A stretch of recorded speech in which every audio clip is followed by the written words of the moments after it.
105. Le caillou dans la chaussure. Le téléphone sonne. Bonjour. Bonjour, ça va? C'est à Aix-en-Gravats, merci. Et toi? Oui. Tu sais, la personne qui vient de ville de la région parisienne, et qui s'est installée ici, ville de la région centre. Oui, je me souviens. Eh bien, il a installé sa remorque dans ma cour, et déposé des affaires dans mon garage. Et ça t'ennuie? Oui. Mais je ne sais pas quoi faire. Tu le connais bien? Oui. Considère cela comme une aide, favorisant des relations de bon voisinage. Oui. Bien sûr. Mais ça te gêne toujours. C'est pas moi, c'est le nom d'un voisin. C'est depuis qu'il m'a dit de ne pas accepter qu'on dépose des affaires chez moi. Il m'a raconté que son voisin lui avait demandé de pouvoir déposer du bois dans son jardin, il a refusé, et précise que je devrais en faire autant. On peut en parler. Oui, d'accord. Nous sommes souvent amenés à prendre des décisions, certaines ne présentent aucune difficulté, souvent immédiatement oubliées après leur application, tandis que d'autres s'incrustent, laissent des traces. La résolution peut être directe, ou dépendre d'influences diverses. Examinons une situation perturbante doublée d'une emprise extérieure. Tout d'abord, l'événement vient certes bousculer nos habitudes de vie, mais on l'intègre. Puis, sur les conseils d'un ami, ce phénomène prend de l'ampleur, occasionne une gêne quasi insupportable. Que s'est-il passé? Comment expliquer ce changement radical dans notre perception? D'abord une phrase introductive, il n'y a pas de raison, tu ne devrais pas accepter cette situation, réagis. Moi, à ta place. On accueille la suggestion pour la laisser mûrir dans la conscience où elle produit des effets délétères. C'est comme un caillou que l'on nous tend, et que l'on place volontairement dans une chaussure. Cela concerne l'impact, mais la cause première, où se dissimule-t-elle?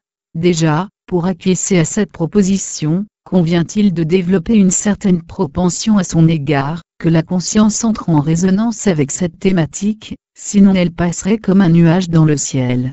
Voici pour le message. Et le messager? Il importe plus encore par le relationnel, et la considération qu'il suscite. Selon les liens qui nous rattachent à lui, nous sommes plus ou moins enclins à l'écouter et suivre ses propos. Si l'on a compris le mécanisme conduisant à cette réactivité, une question essentielle reste en suspens. Comment l'éviter? À la base, il y a la conscience. Progressivement, régulièrement, nous l'édifions, l'enrichissons et l'entretenons par l'éducation reçue, les expériences accomplies, les ressentis éprouvés.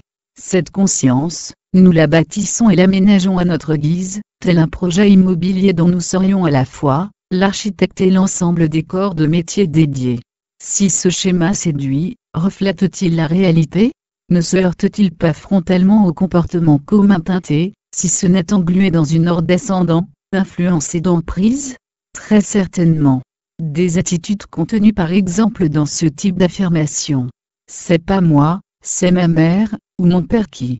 Il m'a connu tout jeune, et avant il fréquentait déjà mes parents. Je ne fais pas ça pour moi, mais pour mon conjoint, mes enfants. Ces interjections, bien réelles, décrivent la surface des choses, mais jetées comme une bouteille à la mer, elles expriment une forme de détresse. Parfois, cela manifeste le décalage entre la façon dont nous souhaiterions agir et ce que nous dictent les circonstances. Cela rassure également, amorçant une démarche de recherche en responsabilité. Mais les faits, qui rappelons-le sont têtus, balaient toutes ces convenances à la moindre réflexion, disposant du libre arbitre, et de l'intégrité psychique, nous avons toujours le choix et sommes seuls responsables de nos actes. Il est possible de s'extraire des approximations et des tergiversations, de ne plus dépendre de la vie, réconfortant des autres. Pour y parvenir, il convient d'aménager au mieux l'espace de conscience à partir duquel nous agissons, facilitant ainsi l'action juste, celle qui nous correspond. De redécouvrir, ou découvrir la qualité d'exister, ne plus avoir l'impression de réagir simplement aux événements, de ne pas conduire sa vie. D'être en paix avec soi-même, et donc avec les autres.